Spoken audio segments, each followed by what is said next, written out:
안녕하세요. 저는 30대 후반 여성이며 고물상에서 일하는 남편과 시댁 식구들 때문에 골머리를 앓고 있습니다. 시댁 식구들은 잘난 체 하나 없는데 항상 쟤를 무시해 왔어요. 무시당한 날 중에서 제가 가장 심했던 날을 이야기해 드리겠습니다. 명절인 어느 날 오랜만에 시댁에 갔을 때 시어머니가 저를 위아래로 쳐다보며 치리 묻는 게 있죠. 내가 이렇게 키가 컸나 며느리? 내 키가 몇이지? 라고 물었어요. 갑자기 키를 묻는데 170이라고 대답했더니 어머님께서는 휴, 키 큰 여자는 옛날부터 불륜하는 연이 많았다는데. 아, 그래? 쟤도 그런 끼가 보이냐? 네 마누라 잘 지켜봐라. 지금은 멀쩡해 보여도 나중에는 모른다 라고 말씀하셨어요. 그러나 남편은 이런 얘기를 듣고 있지만 그냥 웃어 넘겼어요. 그런 남편을 보니까 계속 가만히 있으면 안 되겠다고 생각했습니다. 될 것 같아 화를 내면서 강한 목소리로 소리쳤어요. 아이, 어머님, 지금 제게 뭐라고 하신 거예요? 말이 너무 심하신 거 아닌가요? 며느리도 가족인데 가족에게 그런 대우를 하는 게 안 되죠. 시어머니는 먼저 아무런 말을 하지 않았고 남편이 먼저 저한테 고함을 지르는 바람에 제 편을 들어주는 대신 이런 말썽을 피우더라고요. 우리 엄마가 농담으로 한 말인데 왜 이렇게 화를 내요? 왜 이렇게 예의가 없이 여기를 가인으로 여기나요? 당신 엄마 집이 아니라 우리 엄마 집이니까 못 배운 사람처럼 행동하지 말고 제대로 행동하고 계세요. 남편이 이런 말을 하는데 가만히 있겠어요. 그 자리에서 남편과 싸울 겁니다.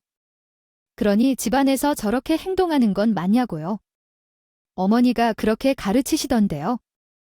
며느리가 시부모님 앞에서 그러지 않아야 해요. 어떤 말을 하든 입 다물라는 말씀이시고요. 며느리는 원래 그런 경향이 있어요. 세상에 그런 일이 어디 있겠어요. 지금 80년대냐 고소리를 지르셨는데 제가 차분하게 대응하지 않으니 시어머니는 당장 친정에 전화를 걸어 엄마를 불러올 거라고 했어요. 하지만 싸움을 즐겨서 엄마를 끼우고 싶지는 않았어요. 우리 착한 엄마는 시어머니 앞에서 고개를 숙이며 네네, 제가 교육 잘 시키겠습니다 라고 대답했어요. 이런 모습을 보고 입을 다 물었어요. 그 대신 남편과 이야기하러 가자고 제안했죠. 가자마자는 싸움을 했을 듯 했지만 잠시 후 제가 명절 잘 보내세요 라고 웃으면서 말했어요. 어머님이 다들만 가지면 좋을 텐데 라고 말씀하셨던 거 기억하시나요? 노선이 있었는데 친구가 임신에 성공했다는 이야기를 듣고 저도 도전해볼까요? 친구가 임신에 도전했다고 해서요. 친구는 시어머니가 약도 챙겨주시더라고요. 임신에 좋다는 음식 도와줬다는 이야기를 듣고 부러워서 도전해보고 싶었어요. 물질적인 것이 아니더라도 우리 며느리가 힘들 때 우리가 줄 수 있는 게 있다면 그냥 있어 줘도 좋다는 따뜻한 말 한마디가 듣고 싶었어요. 그런데 시어머니가 뭐라 하셨는지 아시나요? 첫째부터 이미 노산이 있는데 무슨 소리를 하는 거냐? 이미 자궁이 늙어 빠졌단 말이다. 자궁이 늙어 빠지면 애가 어떻게 나오는지, 아니 머리가 비정상이 돼서 나오더라. 제가 충격받아서 소리를 질렀죠. 뭐라고요? 어머님 말씀 좀 가려서 하세요. 남도 그렇게 말하는데 어찌 매번 그러시는 거예요? 남편이 시어머니가 막말을 했는데도 지엄마 편을 들더라고요. 제가 이런 집에 있어야 할 이유가 뭐가 있겠어요. 엄마가 고개를 숙이는 모습을 보고 싶지 않는다면 나와 버리면 되겠지요. 남편이 왜 그러느냐고 제 옷자락을 강하게 잡아당기길래 그 자리에서 남편을 팍 뿌리치고 말았어요. 어머님이 어머 저것 좀 봐라고 말하는 걸 듣고 시댁을 뛰쳐나왔어요. 친정집에 가니까 엄마가 왜 이렇게 일찍 하느냐고 물어보더라고요. 저는 엄마가 속상할까봐 시어머니와 남편이 막말을 하고 있다고 말도 못했어요. 그냥 부부싸움을 좀 했다고 말하고 명절을 친정집에서 보냈었죠. 명절이 끝나자마자 남편과 한 차례 싸움을 하려고 집으로 돌아와서 밤새 싸웠던 것 같아요. 그 이후로 저랑 남편 그리고 시댁 식구들 사이가 더 나빠졌어요. 제가 시댁과의 연을 끊으려고 해야 할지도 모르겠어요. 하니까 남편이 저에게 이런 말을 했어요.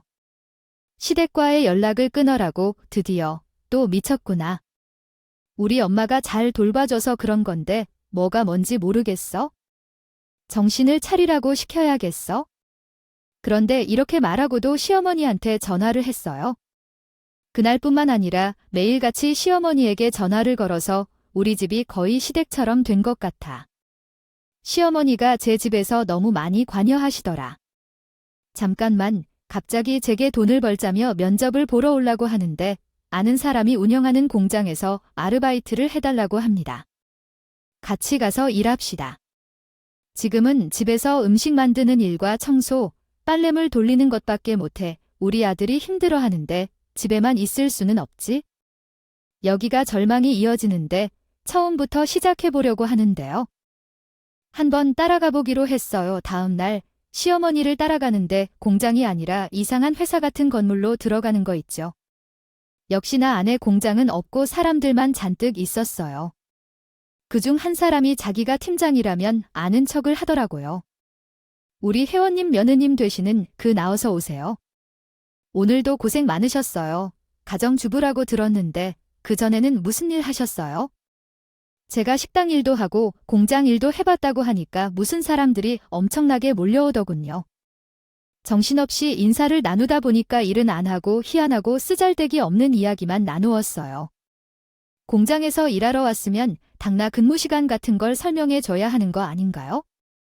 친목 모임이라도 되는 것처럼 서로 반가워하며 요즘 어떻게 지내니? 이런 이야기를 하고 있었거든요. 그렇게요. 정신을 쏙 빼놓고 있는데 처음에 팀장인 줄 알았던 사람이 종이 같은 것을 주며 이 회사가 어떤 회사인지 설명해 주셨어요. 우리는 다중 네트워크 판매 형식으로 물품을 납품하고 판매하는 회사예요. 다단계로 오해할 수 있는데 현재 대한민국에서 성행하고 있는 유통구조 자체가 후진국 유통구조예요. 저희는 미국이나 캐나다에서 진행되는 선진국 유통구조로 거래하고 있어요. 이쯤에서 여기가 다단계 회사라는 점을 이해하게 되었죠. 어머님은 이를 보고 아주 뿌듯하게 웃고 있었고 그 표정이 정말 독특했어요. 세상에 어떤 시어머니가 며느리에게 이렇게 좋은 일자리를 소개시켜주냐. 다정하거나 성향이 좋은 시어머니는 아니더라도 그런데 피해도 가면 안 되는 거 아닌가요? 정말요. 인생에서 도움이 되지 않는 시어머니가 있습니다. 그런데 그거는 그렇고 어머님이 다단계 회사에 언제부터 빠진 걸까요? 어느 순간 머리가 멍해지고 도망치고 싶은 생각만 했는데 팀장이 제 핸드폰과 가방을 가져가고 말았어요. 처음에는 오리엔테이션을 하자며 스크린과 화이트보드가 있는 곳으로 데려갔더니 문은 젊은 사람들이 되어 있었고 더구나 덩치 큰 남자들 여럿이 문을 지키고 있었기 때문에 나가기 힘들었어요. 곧바로 팀장이 와서 신입자들을 소개하고 서로 인사를 나누라고 했고 그리고 신입자는 알아야 하는 기본 상식을 가르쳐주기 시작했어요. 시어머니는 이런 상황이 이상하고 무섭게 느껴지지도 않는지 눈을 반짝반짝하게 하며 박수를 계속 쳤고 이걸 어떻게 해야 할지 머리가 아파졌어요. 이 상황에서 시어머니를 여기 모든 걸 다 털어놔서 나가야 해요. 이럴 수는 없잖아요. 그래서 어쩔 수 없이 대략 6시간을 거기에 있었던 것 같아요. 제품 설명회에 다중 네트워크 마케팅 수업까지 하는 것도 모자르고 누구까지 온 줄 아시나요? 골든 마스터라는 사람이 와서 강연해 주길래 그게 뭔가 싶었거든요. 다단계 성공한 사람이 와서 자기 인생 이야기를 해주더라고요. 이걸 어떻게 빠져나가나 싶었는데 어머님이 강연을 듣고 자기도 골든 마스터가 되겠다며 한요위에 선풍기를 샀었어요. 그래서 제가 시어머니께 몰래 다가가서 작게 속삭였어요. 어머님, 아휴, 여기 다단계 같아요. 다들 사기꾼 같은데 이런 거 사시면 안 돼요? 저랑 같이 몰래 빠져나가요? 제 핸드폰이랑 가방은 어디 있는지 아세요? 그런데 웃긴 게 어머님이 핸드폰과 가방을 갖고 있던 거료 시어머니가 진심으로 제 소지품을 들고 있으신 걸 보고 안심했어요. 어머님께서 손에 들린 걸 빼앗아 들고 집에 가겠다고 말씀드렸죠. 그런데 시어머니가 뭐라 했는지 아시나요? 이게 신입교육 똑바로 받고 물건을 팔 생각을 해야지. 어디를 가려고? 우리 아들만 죽어라 돈을 벌고 너는 돈을 벌 생각도 안 해. 너는 초대해서 내 포인트를 올려야 하니까 어디 갈 생각하지 마라. 어머님이 다이아몬드 회원이 되어야 한다며 뻘소리를 해대길래 그냥 나아갔어요. 다행히 이가지 말라고 말리는 사람은 없었더라고요. 저를 찾아 집으로 오신 시어머니께서 노발대발 하셨지만 신경을 쓰지 않았어요. 너는 나한테 말도 안 하고 도망가냐? 내가 좋은 일자리를 찾아줬더니. 아이고, 이 멍청한 것이 이런. 기회를 놓치고 말았어요. 저는 등급을 조금 올리려고 했었는데 말도 안 통하는 사람을 괜히 초대해버렸어요. 어머니가 뭐라 하든 간에 그들은 척도 하지 않았어요. 여기서 그 사람들이 사기꾼이라고 해봤자 욕만 할 것 같았거든요. 이렇게 다단계 업체에 가입하라, 물건을 구매하라는 말은 그나마 참을만 했어요. 어느 날은 시어머니가 지난 명절에 들던 것이 생각이 나서 열이 받는다며 그렇게 말했어요. 늦게 가지 않는 것이 낫다고 말했더라고요. 정신 차리라고 한 말이 그렇게 까칠한가요? 지금에 가면 바로 유산되고 아픈 날에 출산하게 될 것이라는 말이 틀렸다고 할까요? TV를 보면서 웃기 시작했더니 시어머니가 엄청 화를 내더라고요. 사실 시어머니가 무슨 말을 하고 무슨 짓을 할지 몰라서 TV가 무슨 내용인지 눈에 들어오지 않았어요. 그렇게 고상한 며느리처럼 보이고 싶지 않아서 TV를 최우선시하는 것 같아요. 보는 척 연기를 하고 있었죠. 당연히 이런 제 모습을 보고 시어머니가 씩씩대면서 남편한테 이런 말을 했어요. 나 며느리 참 교육하게 여기 있어야겠다. 도저히 이런 년하고 너랑 단둘이 있게 못 두게. 내가 있는데도 이 정도인데 너랑 단둘이 있으면 얼마나 더 잡으려고 하겠니? 남편은 그런 시모한테 맞장구를 치고 있더라고요. 그러세요. 아예 안 그래도 애 정신 나간 것 같아. 갈수록 지가 머리 꼭대기 위에 올라서는데 나 한편이 하늘인 줄도 모르고 힘들어 죽겠어. 저는 그런 시어머니와 남편을 투명인간 취급하며 짐을 싸기 시작했어요. 남편이 그런 책을 어디 가냐고 물으니 친정 갈 건데라고 대답해버렸죠. 그런데 남편이 시어머니한테 교육을 받아야지 어딜 가느냐고 하고 방을 나가버렸어요. 아무리 뒤졌지만 안 나가겠다고 하니까 남편을 밀어내며 소리쳤어요. 시어머니가 그런 소리를 하면 내 편이니까 말려야지. 같은 편을 들어야지. 남편이 이런 일이면 시어머니랑 같이 사는 게 낫겠다. 왜 날 골라서 결혼했는지. 엄마는 너를 생각해서 하는 말이라 안 오를 때는 안 생겼네.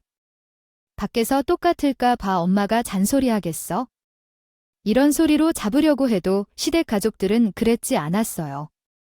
남편이 이럴 때는 어떻게 대답했는지 봐요. 툭하면 밀치고 툭하면 소리치는 녀석이 어떤 게 좋다고 내 편이라도 해줄 생각해.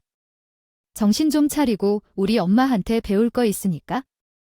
남편이 그러면 참교육받을 생각 없다고 말하면서 애들을 남편 때문에 시어머니를 데리고 친정으로 갔다. 친정에 자주 갔던 터라 엄마는 이유도 묻지 않고 받아주었다. 엄마가 해준 따뜻한 밥을 먹고 있을 때 초인종 소리가 들렸다. 불길한 예감이 들어 인터폰을 보니 남편이 시어머니를 데리고 친정으로 온 것이었다. 당연히 난 문을 열어주지 않았는데 비밀번호는 어떻게 알았는지 문을 열고 들어왔다. 난 나가라고 소리쳐도 듣지도 않고 시어머니는 우리 엄마를 보자마자 이런 소리를 했다. 정말 그것이 시부모한테 결정해서 혼내고 있었는데 도망을 가버렸다. 어디서 그런 행동을 배워서 난 머리 말랐을까? 엄마가 모자랐는데 가버렸다.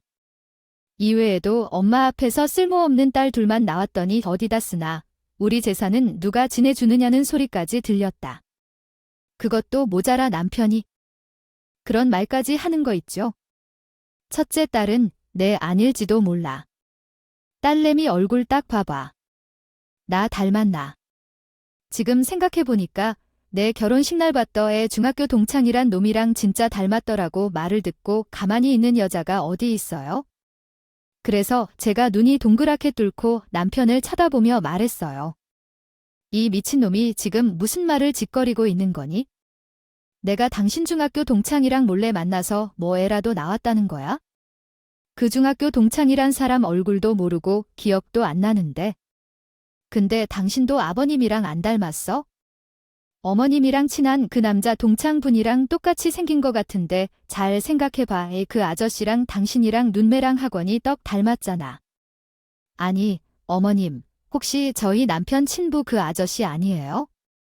시어머니랑 남편이 하는 말을 듣고 표정을 보던 엄마도 옳다구나 맞는 것 같다고 맞짱을 뜨는 걸 쳤어요. 시댁 식구들은 뇌 구조가 다 똑같은 건지 지가 한 말도 생각도 안 하나 봐요.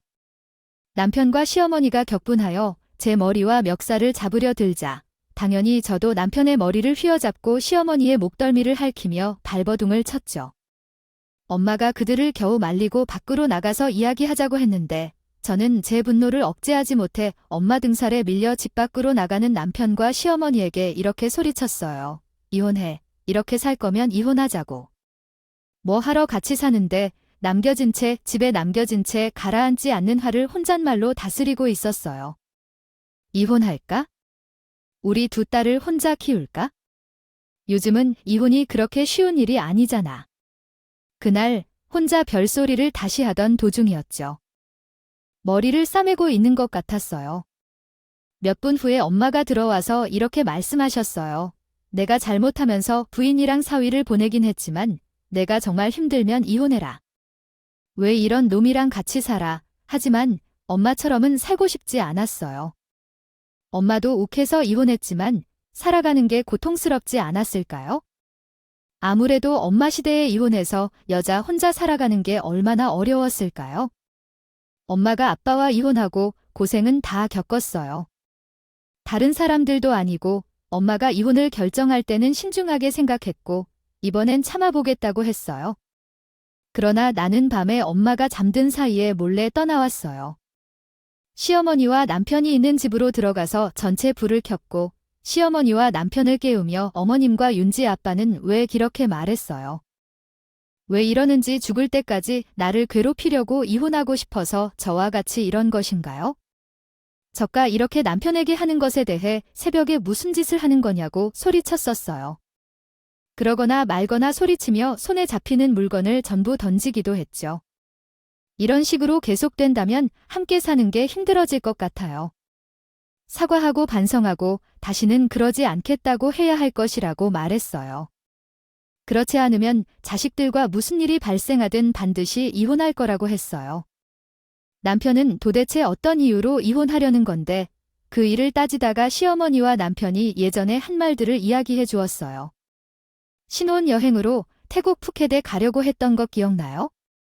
갑자기 태국 홍수지사가 터져서 그런 일이 뉴스로 보도되었을 때 어머님이 나 몰라라 하셨죠. 욕을 쓰며 말하신 걸로 기억해요. 저가 신혼여행지를 선택했다고 그러신 거라고 하셨죠. 신혼여행을 제대로 정해서 남편을 잡아먹는다고 하신 것 나는 아직도 기억하고 있어요.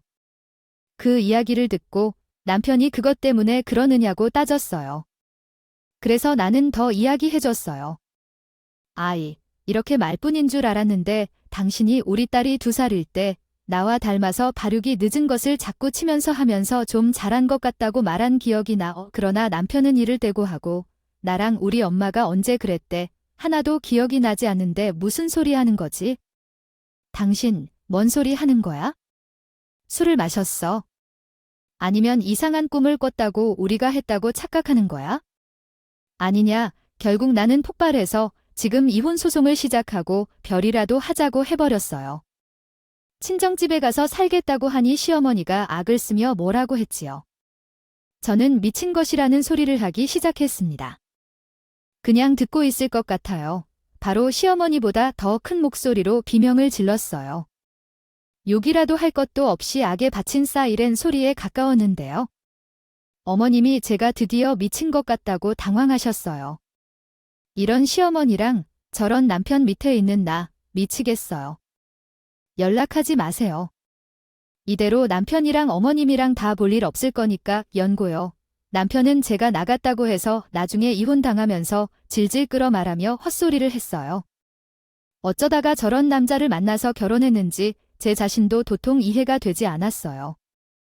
분위기를 참지 못하고 눈물을 훌쩍이며 친정에 가니까 엄마가 깨어 있었어요. 얼른 눈물을 훔치며 아무렇지 않은 척 엄마에게 왜 이렇게 이른 시간에 왔냐고 물어봤어요. 이 시간에 어디를 다녀왔니? 안 그래도 보일러가 고장 나서 넣을게요. 망설임 속에서 30년이 끼인 빌라였는데 보일러가 고장이 자꾸 나더라. 보일러를 수리하려면 돈이 필요했지만 내 엄마와 나 모두 돈이 부족했어. 돈이 부족한 이유는 역시 시어머니와 남편 때문이었는데 식당에서 일하며 조금씩 모아둔 돈인데 남편이 쳐다보고 돈을 부탁하는 경우가 종종 있잖아. 윤지 엄마에게 돈이 좀 있냐고 물었어. 우리 엄마가 수술비가 부족하네 조금만 더 내주면 되라고 하더니 그 말을 듣고 모아둔 돈을 모두 건넸어. 그런데 남편 놈이 나에게 상의도 없이 시어머니를 데려왔어. 아무렇지 않게 설거지를 해주라는 식으로 시어머니를 돌보라고 했대. 나는 사람을 고용하는 게 좋겠다고 했지만 남편이 부탁한다며 그냥 무작정 시어머니를 돌봄에 동의해버리고 말았어. 그래서 남편에게 전화해서 소리를 질렀어. 내 돈으로 수술비 내도록 했는데 감면까지 맡기다니. 당신은 양심이 없는 사람이에요. 제가 말한 대로 돈이라도 많이 벌어 오셔야 합니다. 그래야 출근도 못하도록 할 수 있어요. 어머님께서 기저귀를 채우고 출근하실 테니까 당신은 스스로 처리하세요. 제가 진심으로 시어머니를 위해서도 기저귀를 채운 적이 있어요. 그래서 어머님이 항상 기고만장하던 분위기에서 처음으로 제 눈치를 보신 적이 있었어요. 그동안 당해온 일로 인해 저는 시어머니를 인형처럼 다루지 않았어요. 남편도 마찬가지예요. 그래서 나도 당신에게 통보했어요.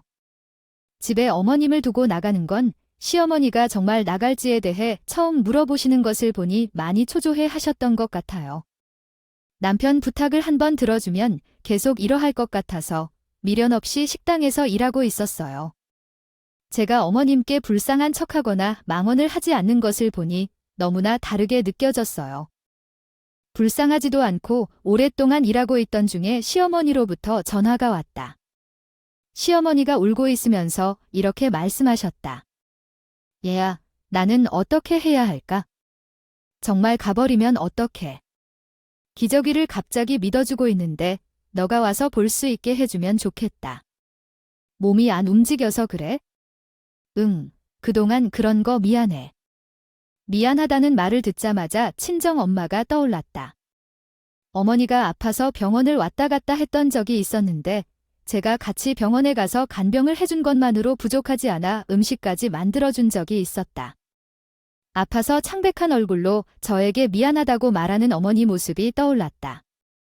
시어머니가 미워하기는 하지만 이렇게 되어서는 안 될 것 같아서 결국 식당 사장님께 양해를 구하고 집으로 돌아가려고 했다.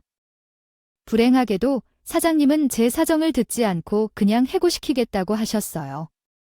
어쩔 수 없이 저는 그렇게 해고당하고 시어머니를 돌보러 갔어요. 지금 생각해보면 괜히 그랬던 것 같아요. 망나니 같은 시어머니가 뭘 불쌍하다고 그러던 걸까요? 시어머니가 그 당시에만 저한테 막말도 안 하고 제 눈치를 보면서 잘해주시더라고요. 그러더니 자기 불리할 때만 불쌍한 척, 착한 척을 하면 안 되는 거였어요. 그런데 이러한 이유로 돈도 없고 일자리까지 잃은 저는 시어머니와 남편의 도움도 받지 못하는 신세가 되었으니까요. 이런 상황에서 일단은 친구에게 돈을 빌려보는 수밖에 없었어요. 아침에 엄마한테 돈을 빌리러 간다고 하고 아침이 되자마자 친구에게 연락해 만나러 나갔는데요.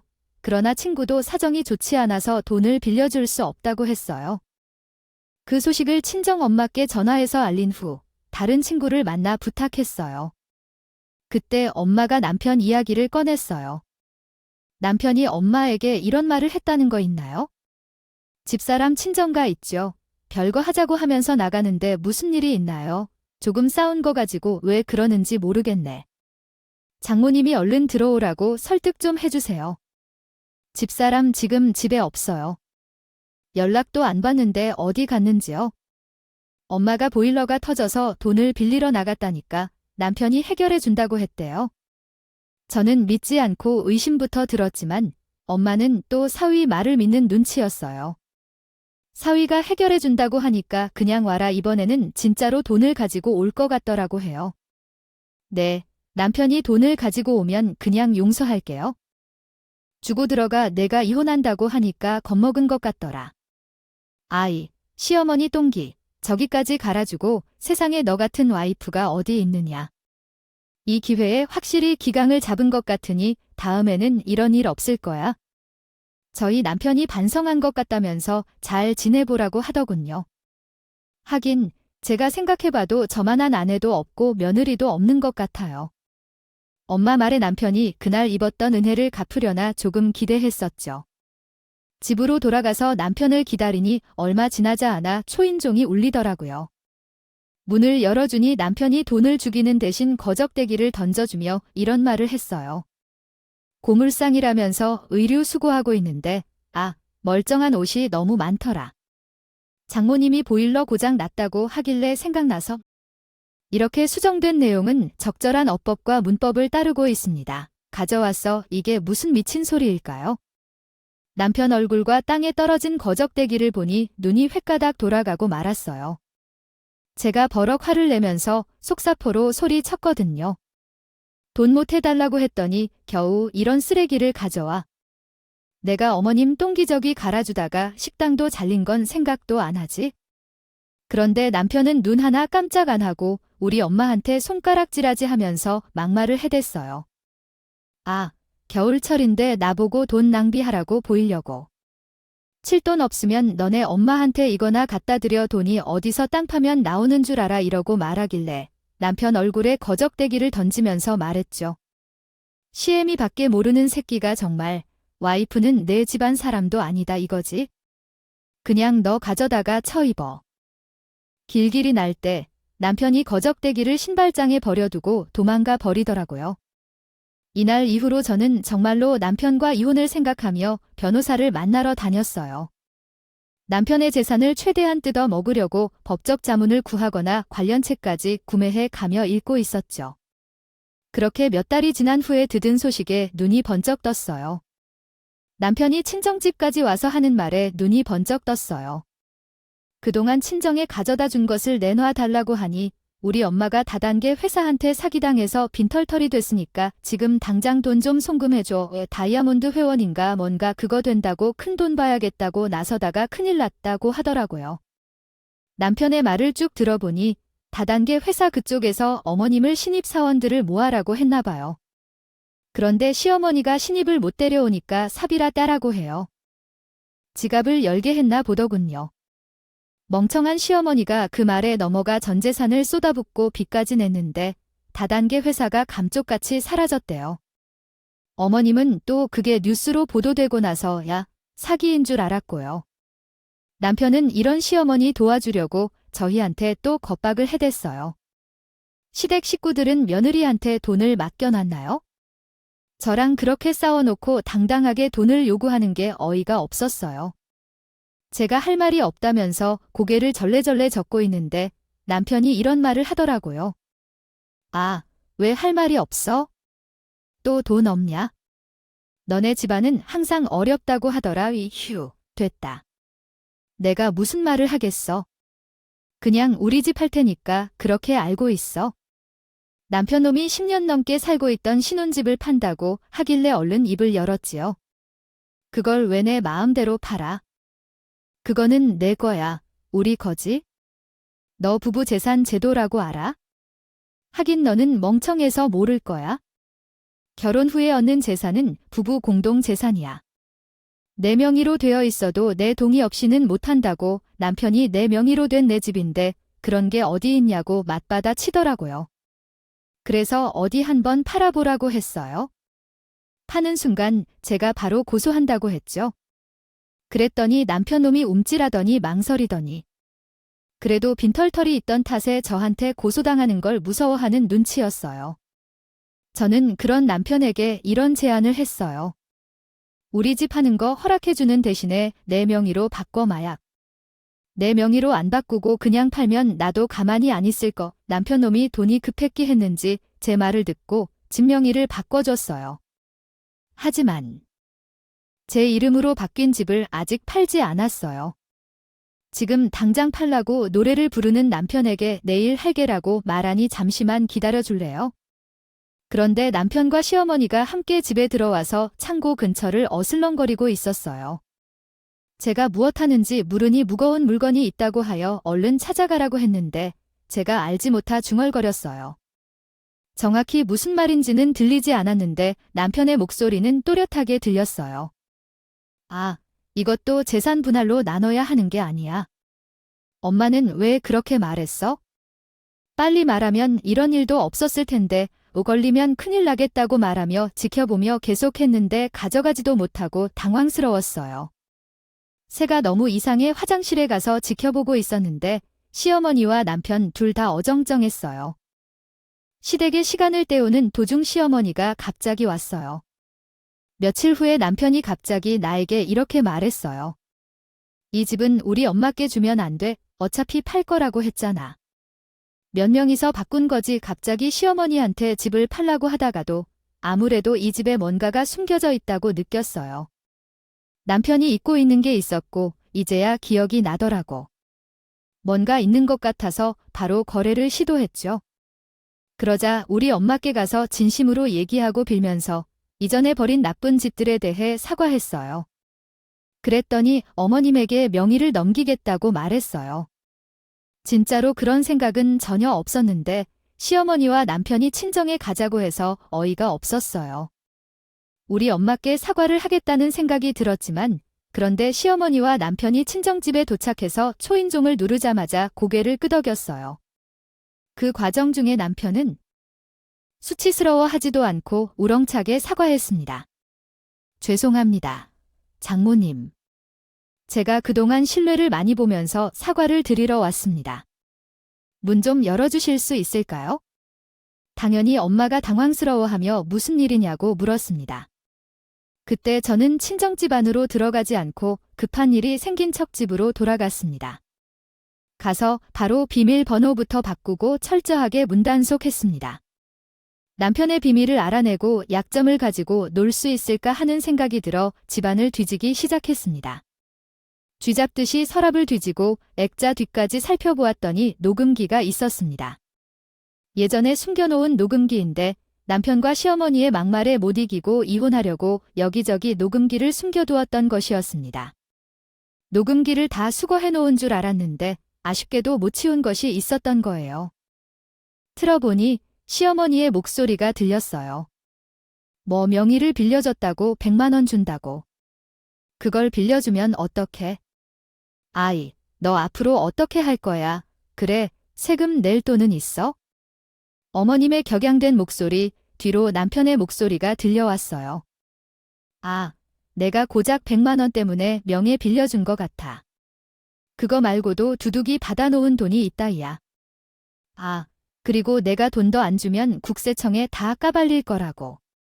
공가나 말라는 대로 다 주던데 남편이 돈 준다고 자기 명의를 빌려줬나 봐요. 그 대가로 현금을 많이 받아왔으며 그 현금은 창고에 놔둔 오래된 옷장에 숨겨뒀어요. 얼른 창고로 가서 옷장에 이곳저곳을 뒤지다가 옷장 밑부분이 헐거워서 들춰봤는데 거기에 현금 다발이 딱 들어있더군요. 금액은 딱 봐도 억대가 넘어 보였어요. 그 길로 집에 들어가서 남편에게 전화를 걸어 이혼 소송을 제기할 것이라 선언했습니다. 창고 안에 있는 옷장 아래를 살펴보니 현금 다발이 들어 있었습니다. 이혼 소송 시에는 이 현금도 재산 분할을 요청할 예정입니다. 남편은 그 돈을 어떻게 알았느냐며 반대하며 거부했습니다. 제 남편이 그 돈을 가져가는 것에 대해서는 우리의 재산이 이미 절반인 3억만 가지고 떠났다면 되지 왜 또 제 재산까지 가져가려는지 이해할 수 없다는 반응을 보였습니다. 남편의 말을 듣고 웃으며 전한 말씀이었습니다. 집에서 놓친 녹음기가 있어서 이상한 음성이 녹음되어 있었는데 한번 듣고 싶다고 제안했습니다. 남편이 명의를 빌려준 후에 세금 폭탄으로 곤란해졌고 그에 대해 고소할 것이라고 말했습니다. 그리고 자신의 목소리로 공갈이 있다는 녹음을 듣고 충격을 받았습니다. 이에 남편에게 한 가지 추천을 제시했습니다. 제 엄마가 주는 3억은 우리가 받을 예정이므로 관련하여 다시 한번 고려해보라고 말했습니다. 옷장에서 발견한 돈의 반은 내가 가져갈 거야? 당신이 이 돈을 가져가려고 집을 팔아달라고 사정한 거잖아. 당신이 숨겨놓은 돈을 나눌래? 아니면 공갈죄로 신고해버릴까? 이제 이혼도 할 거고 내 명의로 바꾼 집에서 발견한 돈이니까 이제 내 돈인데 소송을 걸어볼까? 누구 돈인지 알게 남편이 왜 그 돈을 엄마한테 줄 거냐? 와이프가 남편을 신고하는 게 말이 되나요? 난리를 치길래 내게 뭔 상관이냐고 같이 난리를 쳤어요. 아무튼 제3부에 소송 거는 거니까 절반 잘 빼라고 했어요. 진짜로 저는 이혼 소송을 제기해서 남편의 모든 재산 분할 청구하면서 압류도 걸었어요. 남편이 집에 찾아와서 돈을 훔쳐가지 않았냐고 해요. 비밀번호 바꾸어서 그러지도 못하게 했어요. 그동안 남편이 집에 들어오려 하더라도요. 생나전 경찰을 몇 차례 부를 때까지 소동을 일으키더군요. 남편이 경찰에 체포되고 나서 더는 집에 찾아오지 않았어요. 결국 계획대로 이혼 소송을 진행하게 되었고 옷장에서 발견된 돈까지 포함하여 재산 분할을 받게 되었어요. 남편과 깔끔하게 이별을 했기 때문에 마음이 편해졌죠. 이제 남편이 아니라 전 남편이라고 불러야겠네요. 이렇게 종지부를 냈지만 너무 아쉽네요. 복수라고 하기엔 약하다고 생각했는데 전 남편과 이전 시어머니가 우리 집을 찾아온 적이 있죠. 제가 문을 열어주지 않았고 그 이유를 물었더니 전 남편이 애절한 목소리로 말했어요. 세금을 낸 것도 모자라서 당신에게 양육비와 막말에 대한 위자료까지 모두 주다 보니 아땡전이 되었다며 이러는 거야? 제발 돈 좀 빌려줘. 우리 엄마만이 도와준다면 안 될까? 전 남편이 밑바닥으로 떨어지자 아이를 곱게 키우는 사람들이 기다리고 있었나 봐. 그래서 제가 문을 열어주고 집에 있던 전지 한 장을 건네며 말했어요. 아저씨랑 할머니가 여기에 반성문을 쓰면 생각해 볼게. 작은 글씨로 꽉 채웠어야 해. 정성스럽게 쓰지 않으면 처음부터 다시 쓰게 할 거야. 반성문을 써야 하는 종이가 사람 몸보다 훨씬 크다 보니 전 남편이 당황했다. 그런데 이전 시어머니가 곧 하겠다며 전지를 손해볼 정도로 쉬었다가 펜을 달라고 했어요. 노인이 얼마나 힘들었을까 반성문을 쓰고 싶어서 안달이 났더라고요. 결국 전 남편도 이전 시어머니를 따라 반성문을 쓰기 시작했는데 옆에서 이런 말로 참견을 해댔어요. 글씨가 점점 커지고 있어요. 깨알처럼 작성해주세요. 아저씨 글씨가 예쁘게 써서 무엇을 쓴 것인지 전혀 이해를 못하겠어요. 전 남편과 이전 시어머니는 저의 감시 아래 하루 종일 반성문을 쓰다가 지쳐서 자기도 했어요. 거의 이틀 동안 꾸준히 쓴 것 같아요. 반성문을 완성했을 때 전 남편과 이전 시어머니 손을 잡고 빨리 했더라고요. 이제는 다른 가족들이 아파함에도 불구하고 무시하고 시골로 가자고 했어요. 왜 시골로 가느냐고 물었지만 그 말도 무시했어요.